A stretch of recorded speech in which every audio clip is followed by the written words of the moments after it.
Ang kwento ni Tomby.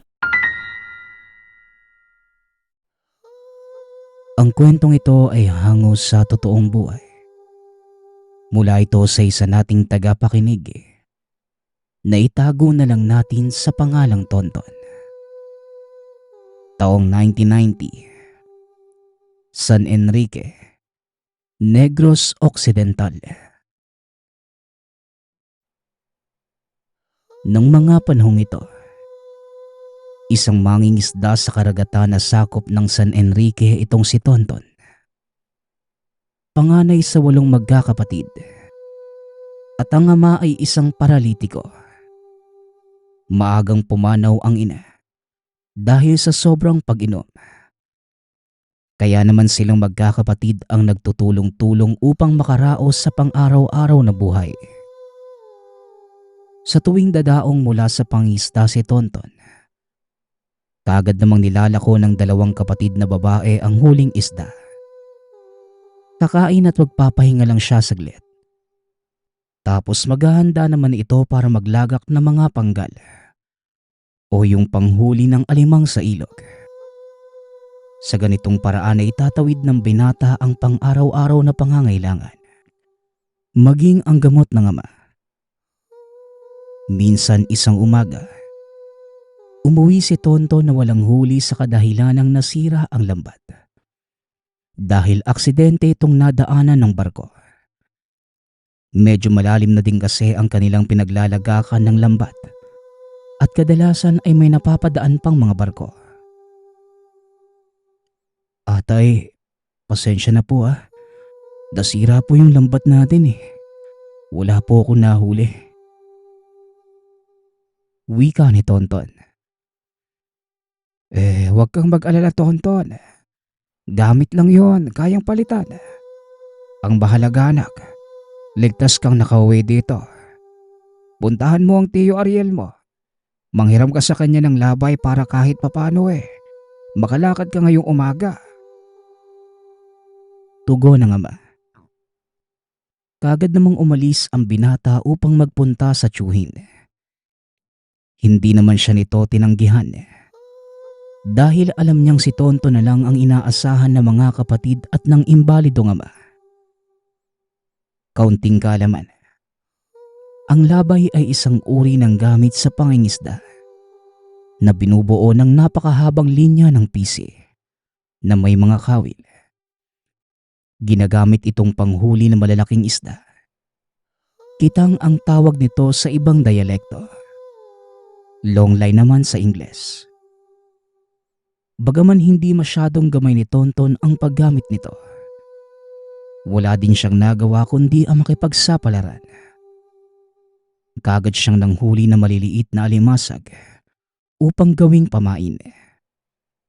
Pagsapit ng hapon, nagsimula na itong magladlad ng kanyang dalang labay. Humigit kumulang 200 metro ang haba nito. Merong mahigit 500 kawil.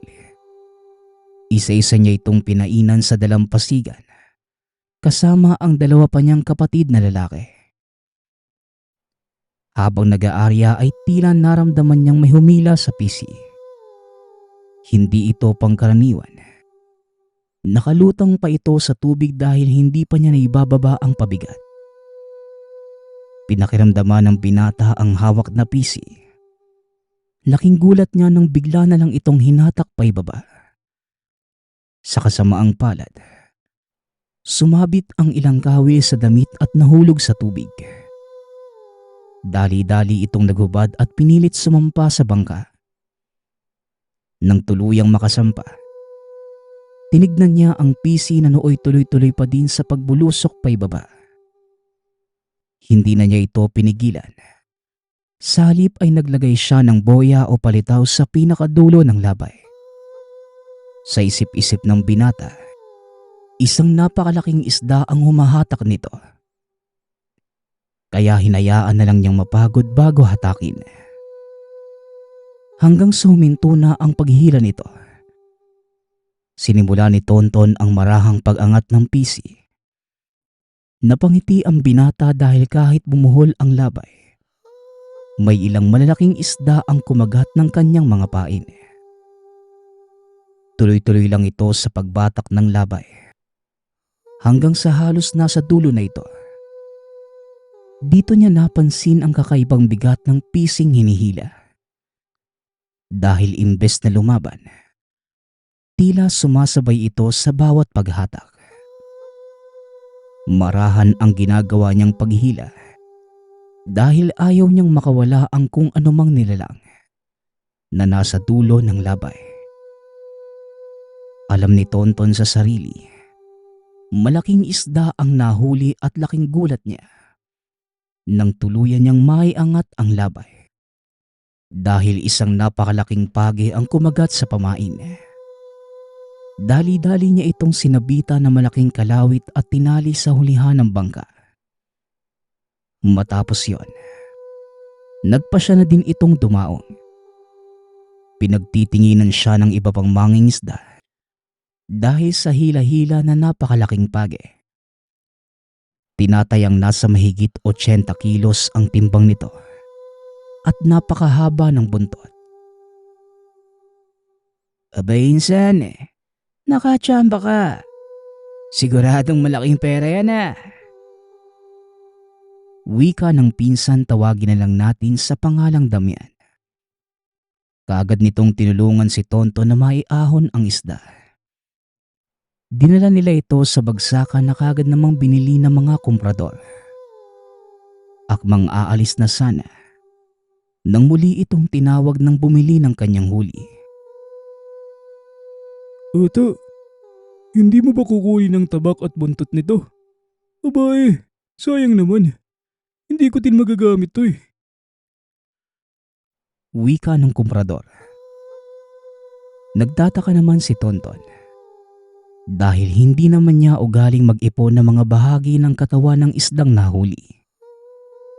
Ngunit nang ipaliwanag sa kanya ng lalaki kung ano ang pwedeng paggamitan sa tabak at buntot pagi, nagkaroon siya ng interes. Alam mo to, marami ang naghahabol nito lalo na ang mga manggagamot. Pangontra kasi ito sa mga aswang Lalo na ang tabak, nako. Pag naisaksak mo na ito sa katawan ng aswang, hindi na nila ito mabubunot. Muling wika ng komprador. Kaunting kaalaman tungkol sa tabak ng pagi. Isa itong bahagi ng buntot ng isda na tila hugis kutsilyo. Nakadepende ang haba at laki nito sa bigat at laki ng pagi. Sa kaso ng nahuli ni Tonton, nasa mahigit 1 ruler ang haba ng tabak nito. Kagad itong tinanggal ng komprador. Iniabot kay Tonton. Sinabihan niya ding patuyuin ito ng binata sa araw kasama ng buntot. Ginawa naman yun ni Tonton at nang tuluyang matuyo. Laking gulat ng binata dahil tumigas ang buntot na tila isang latigo. Mahigit 1 dipa ang haba nito. Ginawan niya ng hawakan para hindi ito dumulas sa kamay. Nang tignan niya ang tabak, nakita nito ang malalagari na mga talim. Namangha ang binata dahil noon pa lang siya nakahawak ng tabak ng pagi. Isinabit niya ang buntot ng pagi sa itaas ng kanilang pintuan. Samantalang ang tabak naman ay ginawan niya ng espesyal na sisidlan. Ito ang dinadala sa tuwing mangiilaw o papalaot. At sa hindi inaasahang pagkakataon, nagamit ng binata ang tabak.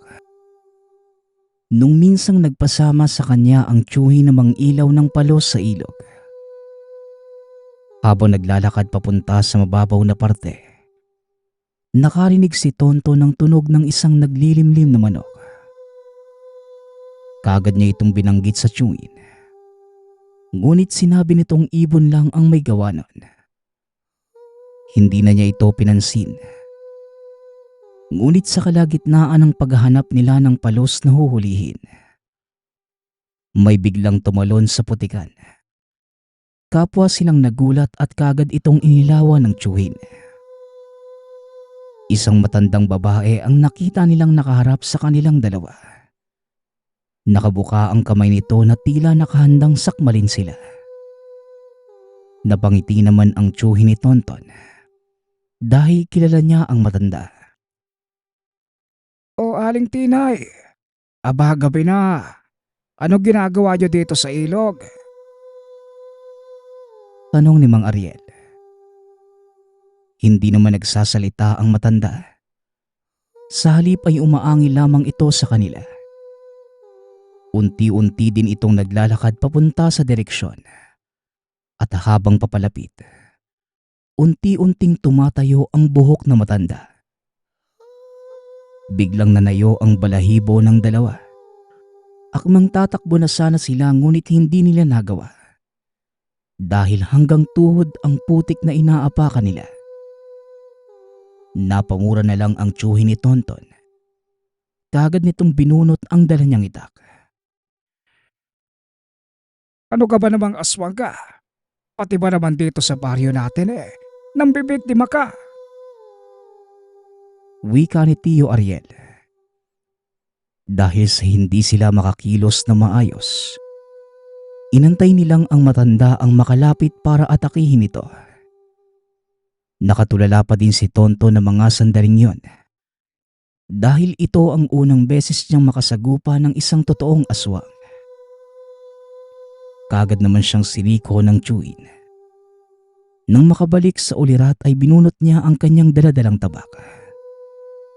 Nang makalapit na sa kanila ang matanda, winasiwas ng tiyuhin ang dalang itak.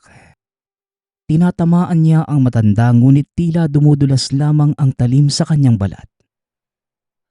Laking gulat ni Tonton nang biglang tumalon pa itaas ang elemento at dinambahan ang tiyuhin. Pinipigilan ni Tio Ariel na hindi siya makagat ng aswang. Ngunit napakalakas nito. Biglang kinagat ng matanda ang daliri ni Tio Ariel. Dahilan para maputol. Napahiyaw sa sakit ang tiyuhin. Ito ang nagpabalik kay Tonton sa ulirat. Walang pagdadalawang isip niyang tinarak ang tabak sa likod ng aswang. Napahiyaw naman ito sa sobrang sakit. Nagpagulong-gulong ang nilalang sa putikan. Habang pinipilit bunutin ang nakatusok na tabak ng pagi sa kanyang likuran. Hanggang sa tuluyan na itong tumakbo palayo. Itinali ni Mang Ariel ng kanyang damit ang naputol na daliri. Inaya si Tonto na puntahan ang bahay na matanda. Ngunit hindi sumang-ayon ang binata. Binabuti nitong dalhin ang tiyuhin sa ospital upang maagapan ang pagdurugo ng sugat. Walang hiyang Aling Tina yun Magbabayad siya sa pagputol niya sa kamay ko. Wika ni Tio Ariel. Binalaan din niya ang binata na mag-iingat dahil sa ginawa niya. Maaaring namarkahan na ito ng aswang. Pagka-uwi sa tahanan, kagad niyang sinalaysay sa ama ang nangyari. Simula ng gabing yon, naging alerto si Tonton. Bago siya umalis ng bahay para mangisda, nagsasaboy muna ito ng asin sa kanilang pintuan. Itinuro ito sa kanya ng tiyuhin. Ngunit isang madaling araw, kakauwi pa lang ni Tonton galing sa pangingisda. At habang papalapit sa kanilang tahanan, may nakita ito na isang aninong tila nagtatago sa puno ng niyog. Pinili niyang pagmasdan ito mula sa malayo. Nanlaki ang mga mata niya nang tuluyang lumabas ang nilalang. Kulay itim ang balat nito. Kitang-kita ni Tonton ang kabuuang anyo ng elemento. Dahil sa sulo na iniwan niya sa labas ng tahanan. Wala itong saplot at ang balat nito ay parang napakakintab. Na tila punong-puno ng langis o isang uri ng malapot na likido. Nagpaikot-ikot ito sa labas ng tahanan. Tila may kung anong hinahanap. Nakita ni Tonton ang pagtalo nito sa bubong. At saktong nakatalikod sa kanya ang nilalang. Kaya kinuha niya ang pagkakataong yon upang tumakbo papasok sa loob ng tahanan. Dali-dali niyang sinilip ang silid ng ama. Nakahinga naman siya ng maluwag na makitang mahimbing na itong natutulog. Marahan naman siyang naglakad papunta sa silid ng mga kapatid. Laking pasasalamat niya at nasa maayos itong kalagayan. Naupo si Tonton sa sala upang pakiramdaman ang pagkilos ng nilalang sa bubong. Marahan itong naglalakad at maya-maya ay tila hinahawi nito ang bubong na gawa sa kugon. Napatayo ang binata at kagad naghanap ng sandatang gagamitin. Hanggang sa maalala niya ang buntot pagi na sinabit sa pintuan ng tahanan. Nang makuha na niya ito, sakto namang bumulusok ang nilalang mula sa kanilang bubungan. Dahilan para magising ang mga kapatid ni Tonton. Dali-dali itong tumakbo sa nilalang. Hinagupit ito ng buntot pagi. Napaliyad ang nilalang sa sobrang sakit. Nagtataka ang binata dahil wala sa likod ng nilalang ang tinarak niyang tabak ng pagi. Nilingon siya ng nilalang at umangil ito ng napakalakas. Sabay sugod papunta sa kanya. Dali-dali naman siyang lumabas ng tahanan para doon harapin ang nilalang. Nung nakalapit na sa kanya ang aswang, muli niya itong hinampas ng hawak na sandata. Tinamaan ni ito sa braso at kitang-kita ni Tonton ang tila unti-unting pag-aagnas ng balat. Muli siyang umamba ng hampas. Ngunit sa pagkakataong yon ay biglang pumulas ng takbo ang aswang. Kagad itong naglaho sa kadiliman. Dali-dali na ding pumasok ng tahanan si Tonton. Gawa ng nagising na din ang ama dahil sa ingay. O anak, ano bang nangyayari? Sino bang nakalaban mo? Tanong ni Tatay Demit. Isang aswang po tayo eh. Sinugod niya po tayo dito sa bahay. At sa palagay ko, mukhang hindi nila tayo titigilan ah. Tugon ni Tonton. Hindi na nagawang matulog ng binata. Pagsikat ng araw, kagad niyang pinuntahan ng tiyuhin sa tahanan nito. At saktong naroon ang pinsan niyang si Damian at mga kaibigan. O pinsan balita ko sinugod daw kayo ni Tio Ariel ng aswang sa ilog ah. Bungad ni Damian. Oo nga insan Naputulan pa ng daliri si Tio Ariel. At kanina namang madaling araw, may isa ding sumugod sa bahay namin Tugon ng binata. Pagkarinig ni Tio Ariel sa sinabi nito, kagad naman itong lumabas ng tahanan. Hindi ba si Aling Tina yung sumalakay sa inyo, Tonton? Tanong ng tiyuhin. Umiling lang ang binata at sinabing alam niyang ibang aswang ang sumalakay. Dahil tinandaan niya ang sinabi ng tiyuhin na hindi na mabubunot ang tabak ng pagi mula sa katawan ng aswang na nasaksak nito. Sa palagay ko po, Tiyo, hindi tayo titigilan ng mga lintik na yun Kaya nagpasya po ako na sugurin na sila sa kanilang tahanan mamaya. Wika ni Tonton. Sumang-ayon naman ang pinsan si Damian. Nakisama na din ang mga kaibigan nito. Ito din pala ang laman ng isipan ni Tio Ariel. Kaya pagsapit ng dilim, kagad silang nagtipon ng mga kagamitan na pwede nilang gamitin panglaban sa mga aswang. Kagaya ng sibat na gawa sa bagakay at mga tulos mula sa sanga ng puno ng bungalon. Sinalaysay din ng binata ang pinsalang naidulot sa nilalang nang hampasin niya ito ng buntot pagi.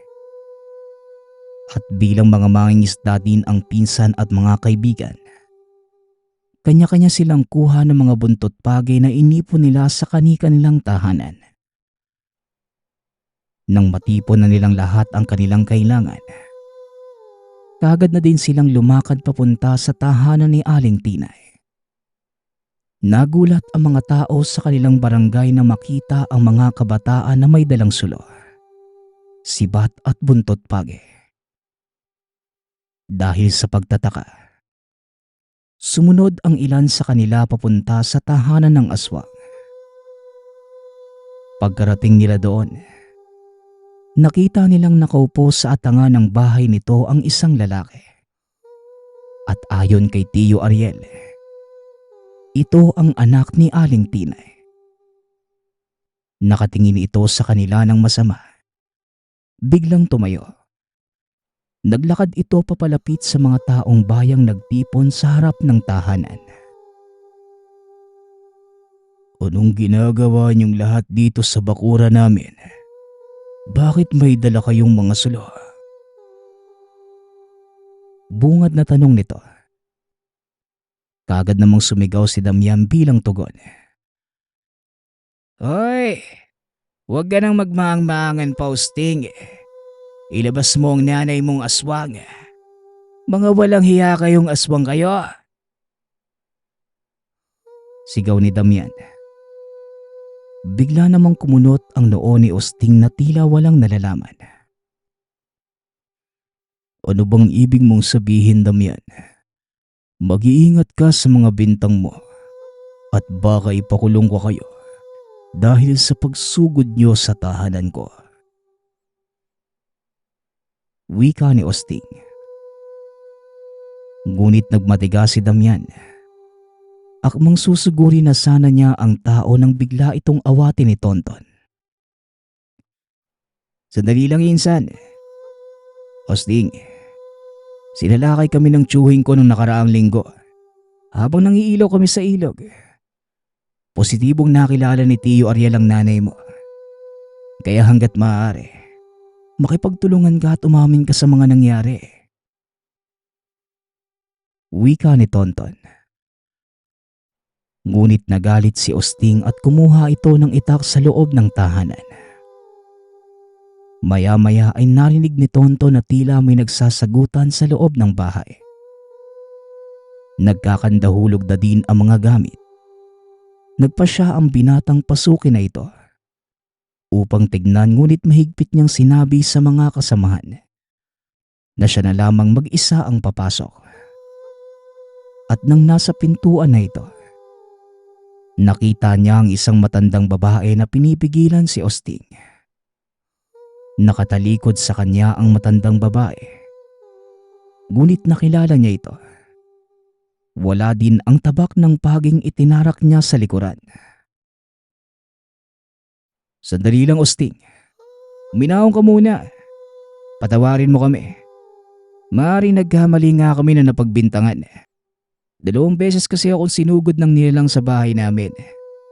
Kaya hindi mo din ako masisisi na ibintang ang nangyari sa inakala naming nanay mo. Wika ni Tonton. Kaagad namang huminahon si Osting. Kinausap na maayos ang binata. Hindi aswang ang nanay ko, pare. May sakit siya at nakaratay na sa higaan. Kaya hindi ako naniniwala magagawa niya kayong tambangan sa ilog. Tugon ni Osting. Laking gulat ni Tonton nang sabihin ni Osting ang dahilan ng pagkakasakit ng ina. Ayon sa binata, may ginamot siyang niyanggaw ng isang aswang. At dahil sa napakalakas ng nilalang, kaya napinsala nito ng rebelta ang nanay ng binata. Kilalang manggagamot si Aling Tinay sa lugar. Kaya naman imposible maging aswang ito. Mukhang alam ko na kung sino may kagagawa ng pananalakay sa inyo, mga Ariel. Nay, dito na po muna kayo. Kailangan ko ng tuldukan ang ginagawa ng impaktong to. Wika ni Osting. Pinangunahan niya ang muling pagmarcha ng mga tao papunta sa totoong bahay ng mga aswang.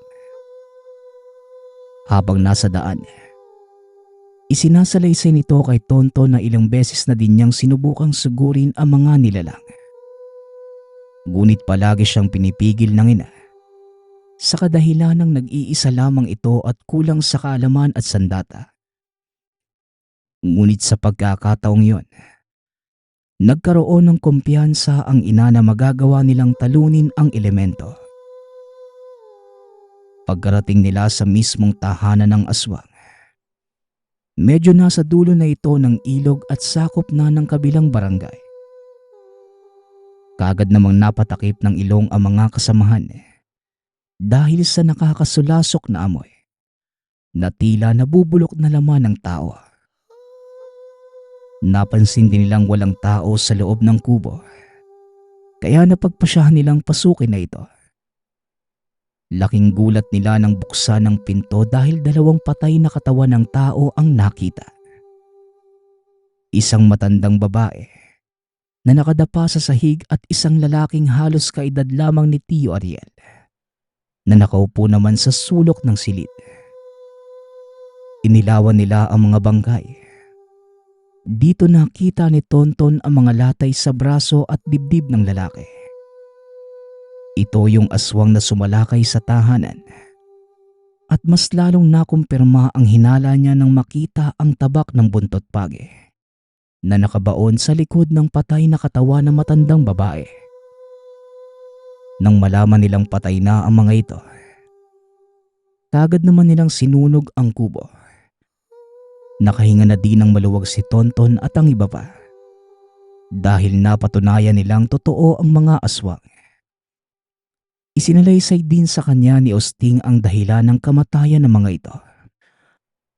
Ang buntot at tabak ng pagi, lason sa mga elementong kagaya ng aswang. Kaunting dampilang nito sa balat, maaari na nila itong ikamatay. Sa kasalukuyan, pangingisda pa din ang kinabubuhay ni Tonton. Palagi niyang babaunin ang mga karanasan nang minsang nakapatay siya ng aswang gamit ang buntot at tabak ng pagi.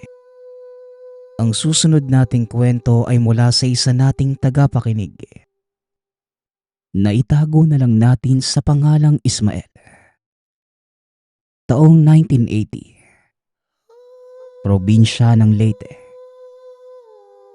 15 taong gulang pa lamang si Ismael na mga panahong ito. Ulila na sa mga magulang. Namatay ang ama't ina sa gumuhong minahan malapit sa bundok. Ismael, ipagigib mo nga ako ng pampaligo. Init na ako. Wika ng malupit na tiyahin na si Anjeta. Opo, Tia Anjeta. Tatapusin ko lang po itong kinakain ko. Tugon ni Ismael. Anong sabi mo? Uunahin mo pa yung pagkain mo kesa sa utos ko. Abay, mahusay ka talagang palamunin ka, ha? Ikuha mo ko ng tubig at mamaya na yung pagkain mo. Galit na wika ng tiyahin habang pinipingot ang tenga ni Ismael. Aray ko po, Tia. Tia Anjeta, mag-iigib na po. Tugon ni Ismael. Naroon lamang ito sa sulok ng bahay kumakain. Nag-uumpisa pa lang ito ngunit siya na kagad ang napansin ng tiyahin. Kinuha ni Ismael ang 2 timba at gamit ang kawayang pambalanse. Inilagay niya sa magkabila ang dulo at pumunta na sa igiban. Ay, wala man lang araw na payapa ang buhay ko sa loob ng bahay ni Tia Anjeta. Ang lalaki ng mga katawan ng anak, pero hindi man lang niya mautusan. Ito ang tandaan niyo. Sa oras na makapag-ipon ako at makapaghanap ng trabaho sa bayan, iiwanan ko na tong miserableng buhay ko. Wika ni Ismael sa sarili. Simula nang kupkupin ito ni Tia Anjeta, 7 taon na ang nakakaraan. Kahit kapatid ito ng ama, Hindi man lamang nakaramdam ang binata na magandang pakikitungo sa kamag-anak. Walong taong gulang pa lamang na nagmistula siyang maging alipin ng tiyahin. Madalas, nakakatikim din ng bugbog ang bata mula sa mga pinsan. Ay, makaligo na nga lang sa bukal bago bumalik sa bahay. Baka sakaling guminhawa ang pakiramdam ko. Muling wika ni Ismael sa sarili. Ang tanging pinagkukunan ng tubig na inumin at pampaligo nila Ismael ay ang nag-iisang bukal sa kalapit na gubat.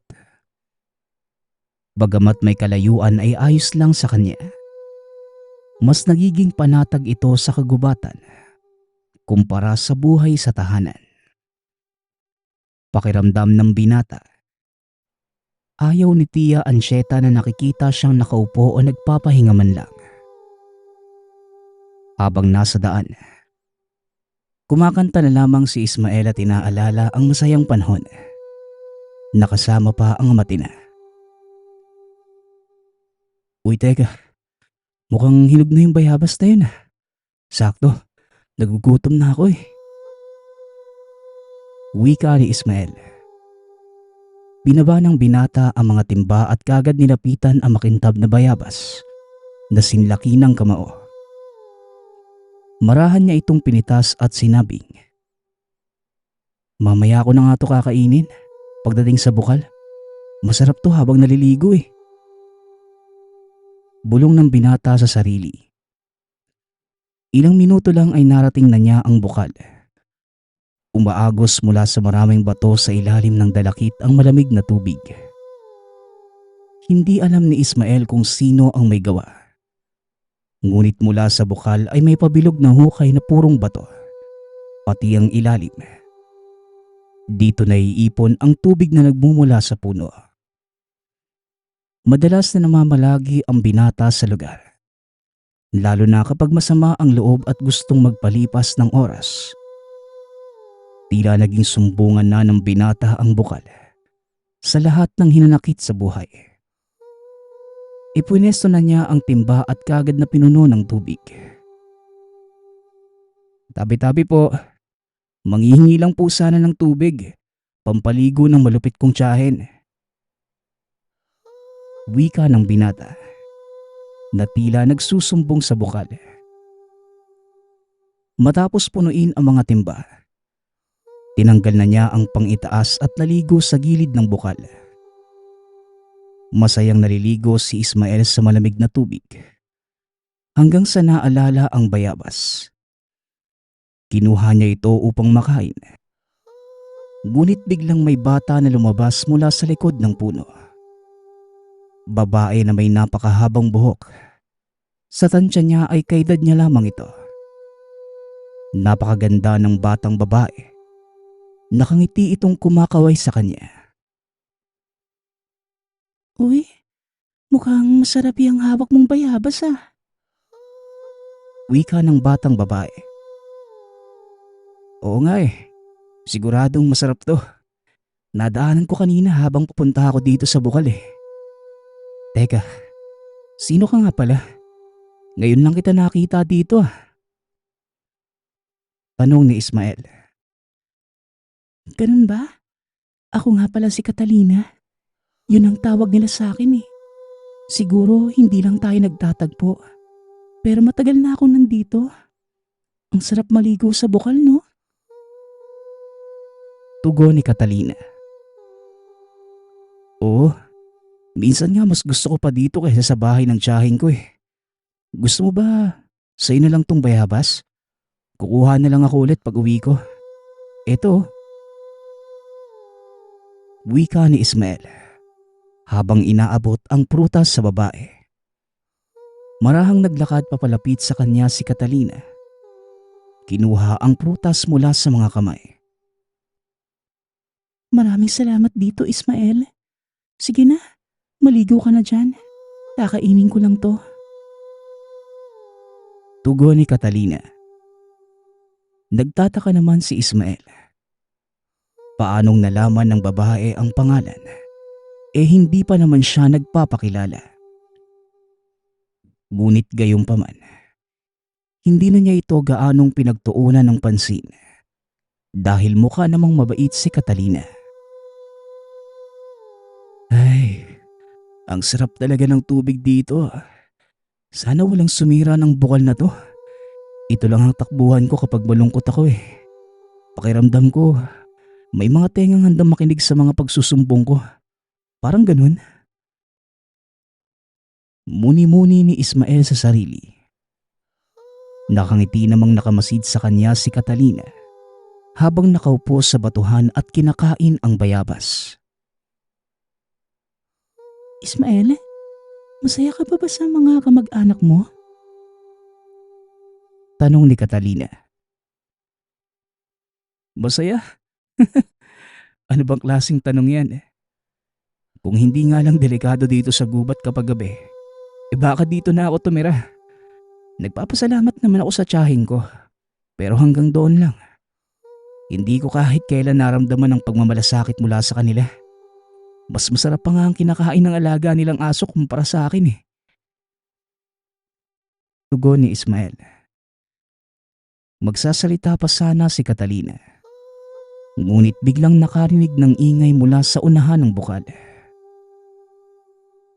Uy Maing, sinasabi ko na nga ba? Tumatambay ka na naman dito. Kanina pa nag-aalboroto si nanay. Asan ka na daw? Yung pampaligo niya. Susumbong kita sa kanya mamaya. Ilang oras ka na nandito? Wika ni Ben, isa sa mga pinsan ni Ismael. Nang makita ng binata ang matabang pinsan na tumatakbo pa uwi upang magsumbong sa ina. Naku, patay na naman ako nito. Paano ba yung Catalina? Bukas... Natigil sa pagsasalita si Ismael nang makita na wala na sa batuhan ang bagong kaibigan. Bigla na lamang itong naglaho. Nagmadali na si Ismael sa takot na isumbong siya at mapalo muli ni Tia Ancheta. Wala ka talagang kadala-dala na. Ang tigas talaga ng ulo mo. Ang linaw ng sinabi kong magmadali kang ikuha ako ng tubig. Eto ka at naglalaro sa kugubatan. Hoy Ismael, pasalamat ka at kinupko pa kita. Kung hindi dahil sa kabaitan ko, ay nako, nasa lansangan ka na ngayon. O baka patay ka na rin, kagaya ng wala akong kwentang kapatid. Wika ni Tia Ancheta. Biglang pumatak ang luha ni Ismael nang marinig ang mga sinabi ng tiyahin. Kaya niyang tiisin ang lahat ng pagpapahirap sa kanya. Subalit ang kutsain ang mga mahal niyang magulang. Yon ang hindi niya kaya. Kumirot ang puso ng binata. Ano na naman ba yan, Ancheta? Pinapagalitan mo na naman ng bata. O iho, kaawaan ka. Dalhin mo itong isda sa kusina at nang maluto na. O heto nga pala yung pangako ko sa yung tsinelas, iho. Sukatin mo nga. Wika ng asawa ni Tia Ancheta na si Tio Andres. Tanging ito lamang ang dahilan kung bakit nakakatagal pa siya sa tahanan ng tiyahin. Mabait ito sa kanya at noon pa man. Ito na ang tanging kakampi niya sa tahanan.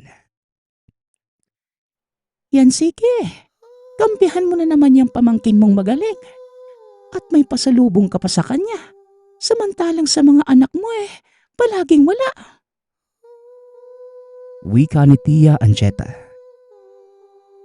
Ano ka ba naman, Ancheta? Buwan-buwan ngang may bagong gamit yan sila, Ben.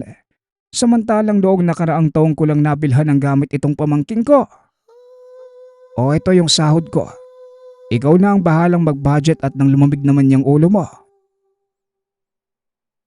Tugon ni Tio Andres. Sabay abot ng sobrang may lamang pera sa asawa. Milagro namang biglang umayos ang itsura ng tiyahin ni Ismael. Alam na alam ni Tio Andres kung paano pakalmahin ang asawa. Ligtas na sa sermon si Ismael. Masaya niyang isinuot ang tsinelas at pumunta sa kusina upang magluto ng ulam. Kinagabihan, Nasa hapag na ang pamilya habang si Ismael naman nasa balkonahe at nagpapahangin. Maya-maya pa siya makakakain kapag tapos na ang lahat. Ito ang patakaran sa kanya ni Tia Ancheta. Minsan, ulo na lamang ng isda ang natitira sa kanya. Pero mautak si Ismael dahil siya ang nagluluto. Ang ginagawa niya ay nagtatabi na ito ng 1 o 2 piraso ng ulam, isda man o karne. Ipapailalim muna ito sa mahinang baga ng lutuan at hahayaang maluto. Kapag tapos na ang lahat, saka papasok sa kusina si Ismael. Kapag alam niyang tulog na ang mga kasama sa tahanan, dahan-dahan lamang ito sa pagkuha ng inihaw na ulam na nasa lutuan. Minsan napupuno na ito ng abo, pero ayos lang sa kanya. Ang importante ay may mailalaman ang tiyan. Habang kumakain, nakarinig siya ng nakakakilabot na alulong, kasabay ng pagsigaw sa isang parte ng baryo. Ano kaya yung mga ingay na yon? Parang may mga kinakatay na hayop pa. Wika ni Ismael sa sarili. Nang sunod na araw, maaga itong ginising ni Tia Ancheta. Ismael, bumangon ka na at pupunta tayo ng palengke. Bibili tayo ng maihahanda sa kaarawan ng tiyuhin mo. Ito namang Tiyo Andres mo, ewan ko ba, nagawa pang mangumbita ng mga manginginom. Wika ni Tia Ancheta. Kahit inaantok pa, kagad namang bumangon si Ismael at nagkape. Nang matapos ay lumabas na sila ng tahanan bandang 6:00 ng umaga. Aba, nakakatakot yung nangyari kay Maring Celia. Warak daw yung tiyan eh. Wala na yung bata sa sinapupunan. Wika ng isa sa mga residente. Narinig ito ni Ismael habang naglalakad sila ng tiyahin. Si Maring Kanor nga naasawa. Pugot daw ang ulo ng matagpuan sa bandang Sagingan. Hula ko hinabol nito yung aswang kagabi. Dagdag ng isa pang residente. Natagpo ang wala ng buhay ang mag-asawang kabarangay na si Celia at Kanor. Buntis ang babae at kabuwanan na. Ayon sa mga nakikiusyoso, inaswang ang tahanan ng mga ito at pinatay. Tia Ancheta, totoo ba yung mga aswang? Tanong ng binata. Naku, ikaw bata ka. Huwag kang maniniwala doon. Hindi totoo ang mga aswang. Baka kaaway lang ni Kanor ang pumatay sa kanila. Naniniwala ka sa mga aswang-aswang na yan. Gawa-gawa lang naman yan. Tugon ni Tia Ancheta. Hanggang sa bigla nitong makabangga ang isang matandang babae. Tumalsik ito at nalaglag sa lupa. Ano ba naman, Manang? Bulag ho ba kaya? Ang lawak-lawak ng daanan Babanggain niyo pa ako. Wika ni Tia Ancheta. Nagbulungan naman ang mga nakakitang residente. Kitang-kita na kasalanan ito ng tiyahin at hindi ng matandang babae. Gayunpaman, hindi na lamang nagsalita ang matanda at nakayuko na lamang. Niyaya na ni Tia Ancheta si Ismael na magpatuloy sa paglalakad. Ngunit bago ito sumunod sa tiyahin, tinulungan muna niyang makabangon ang matanda, kasabay ng paghingi ng paumanhin. Lola, pasensya na ho kayo sa tiyahin ko Ayos lang po ba kayo? Tanong ni Ismael. Tumango lamang ang matanda at kagad nang naglakad papalayo. Ismael, ano pa bang ginagawa mo dyan, bata ka? Tatamahan ka na sa akin. Banta ng tiyahin. Matapos mamalengke at mabili ang lahat ng kailangan, Kaagad nang umuwi ang magtiyahin. Inutusan nito si Ismael na punuin ang mga drum ng tubig. May mga bisita kaya kakailanganin nito ng maraming tubig upang pambuhos at inumin. Hinihingal na ang binata sa pagpapabalik-balik sa bukal. Hindi na niya nagawa pang magpahinga. Kaarawan ng tiyuhin at gusto niyang masuklian ang kabutihan nito sa kanya. Kahit man lamang sa simpleng pag-iigib ng tubig. Ay, isang balik na lang. Mapupuno ko na tong mga drum. Pagkatapos magbababad muna ako sa bukal. Total, tapos naman na ang gawain ko sa bahay. Wika ni Ismael sa sarili. Nang matapos, pasimpleng lumabas si Ismael at pumunta sa bukal. Muli niyang nadaanan ang bayabas at may isang bunga muling makintab at napakalaki. Naisipan niyang pitasin ito nang maalala si Catalina. Naroon kaya ulit yung babaeng yon? Siguradong matutuwa yun kung makikita niya tong bayabas. Wika ng binata sa sarili. Sabay lakad papunta sa bukal. Saglit na naupo si Ismael sa lilim ng dalakit. Sa gilid nito ay may malapad at makinis na bato na maaaring higaan. Hindi na malaya ng binata na nakatulog na pala siya. Ang bango. Nakakagaan ng pakiramdam yung halimuyak. Wika ni Ismael habang nakapikit. At inaamoy ang walang kapares na bango. Nang imulat niya ang mga mata ay nakita niya sa tabi si Catalina. Bigla itong napabangon. Labis ang pagtataka dahil wala na siya sa bukal. Nasa isang silid na ang binata at nakakita ng sobrang taas na kisame ng bahay. Teka, nasan ako? Ang tanda ko nasa bukal lang ako Nananaginip pa yata ako. Wika ni Ismael sabay sampal sa sarili. Ismael, hindi ka nananaginip.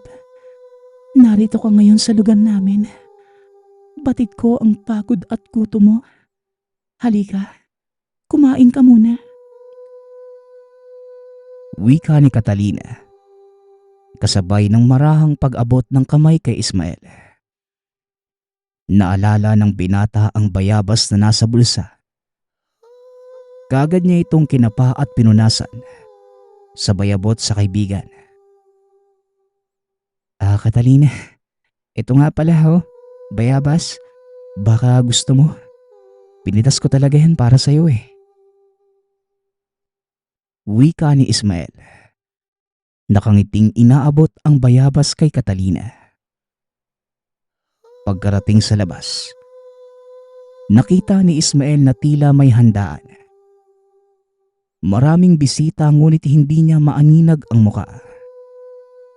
Maraming nakahilera na iba't ibang pagkain sa mahabang lamesa. Ngunit ang puti at itim na kanin ang kumuha sa atensyon ng binata. Akmang kukunin na ni Ismael ang itim na kanin.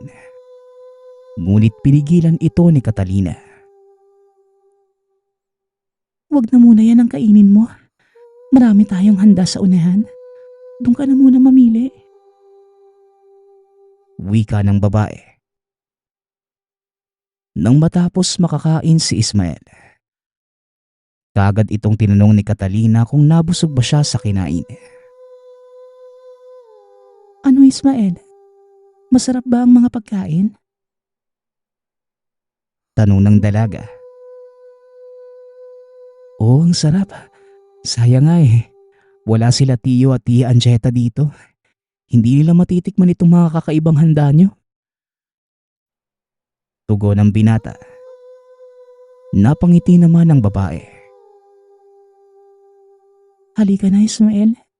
Ihatid na kita sa inyo. Wika ni Catalina. Kasabay ng muling pagpikit ng mga mata ni Ismael. Sa pagdilat ng binata, Madilim na ang paligid at nasa bukal na muli siya. Ismael, maaari ba kitang halikan? Wika ni Catalina. Nagulat si Ismael sa sinabi ng dalaga. Hinalika ni Catalina si Ismael.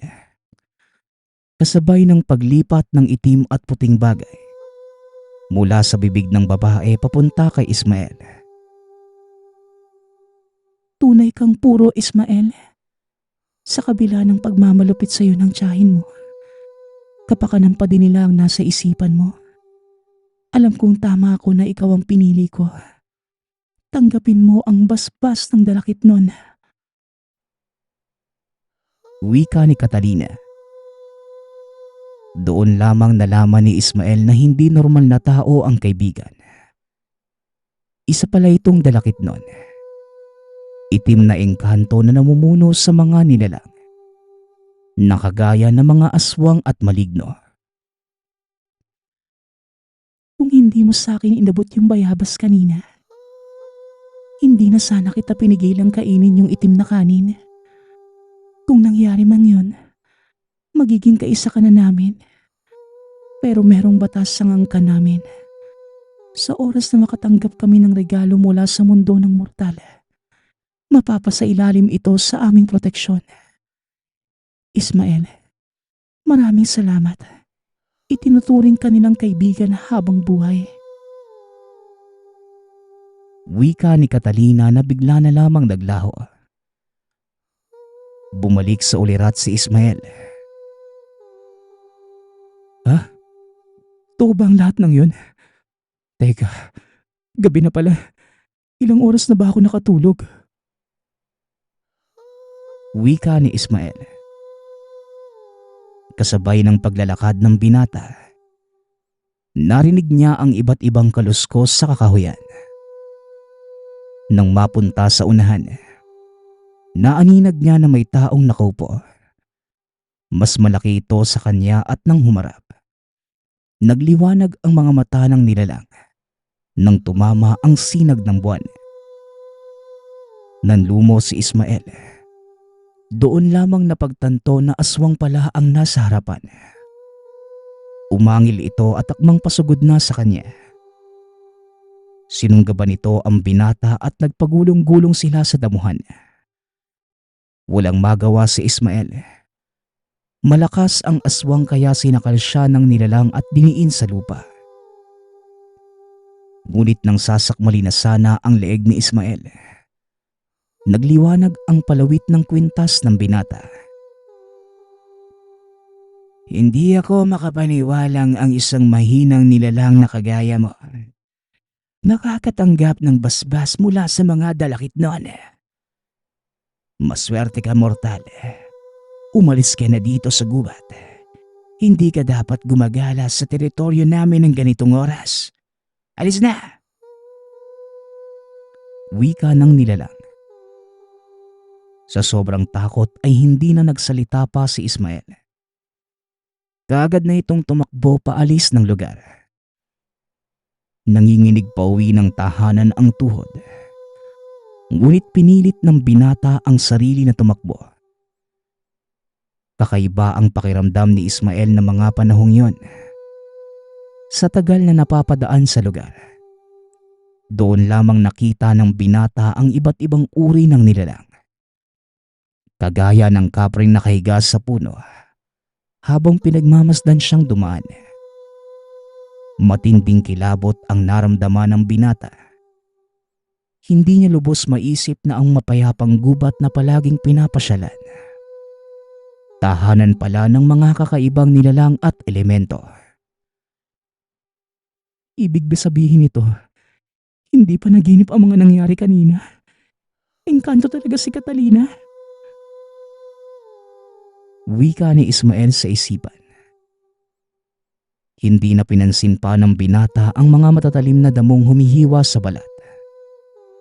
Ang tanging nais niya ng mga oras na yon, makalabas sa gubat at makabalik sa tahanan. Nang marating niya ang bahay, nagulat ang lahat ng masilayan si Ismael. Naroon din ang iba nilang kamag-anak na nagmula pa sa ibang baryo.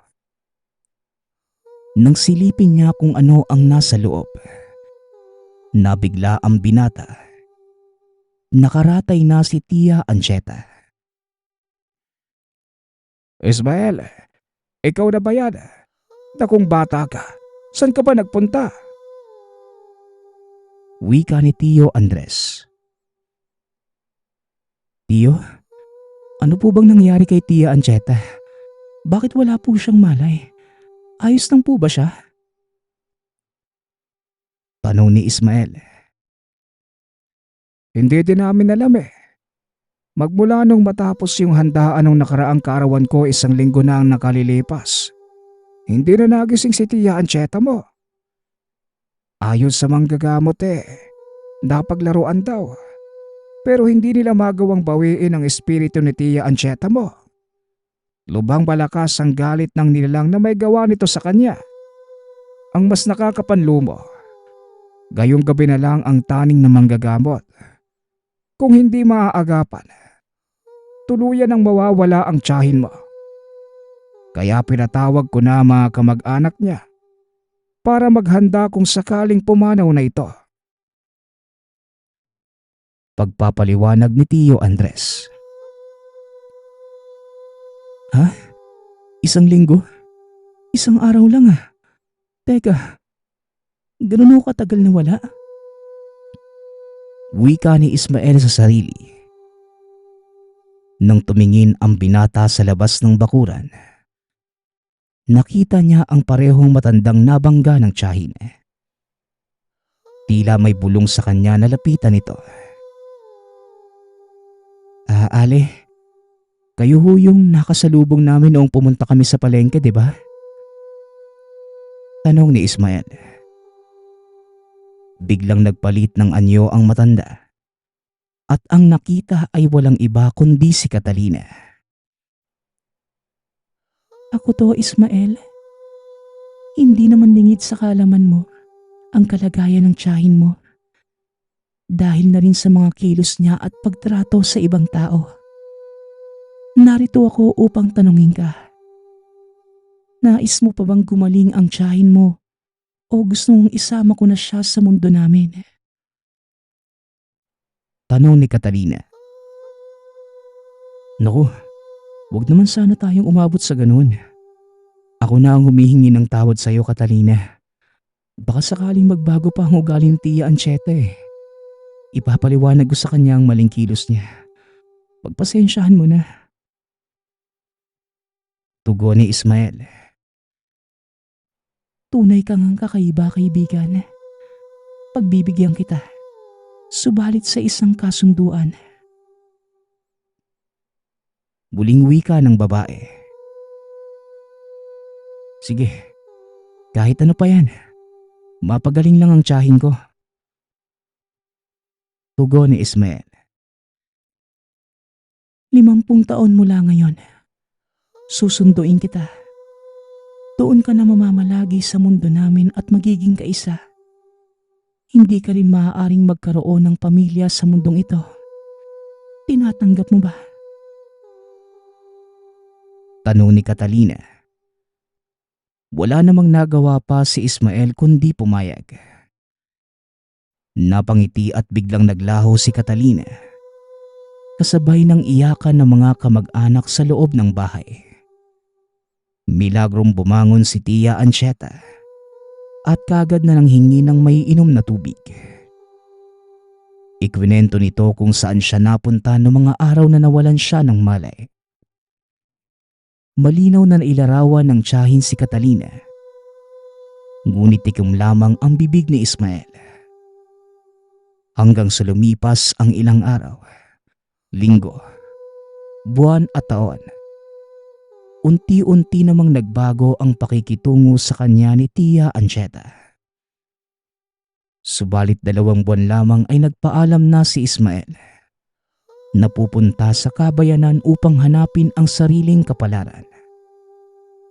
Magpasa hanggang ngayon, mag-isa pa rin sa buhay si Ismael. Maayos na ang kabuhayan at masasabing may narating na rin ang paghihirap. Mula sa araw na sinulat niya ang kwentong ito, 2 taon na lamang ang hinihintay na matanda at matutupad na ang kasunduan nila ng kaibigan. Talakit nun. Nagpapasalamat ako sa nagpadala ng ating kwento. Nawa ay nagustuhan niyo ang inyong napakinggan. Ang opinyon ko lamang sa kwentong ito, piliin pa rin maging mabuti kahit ano pa ang pagtrato ng mga tao sa inyo. Dahil hindi pa naman huli ang lahat. Habang may buhay, hanggat may oras, ay maaari pa rin magbago ang isang tao. Muli, nagpapasalamat ako sa lahat ng sumusuporta sa ating channel. Nawa ay patuloy nating suportahan at pakinggan ang ating mga kwento. Hanggang sa muling pakikinig. Paalam.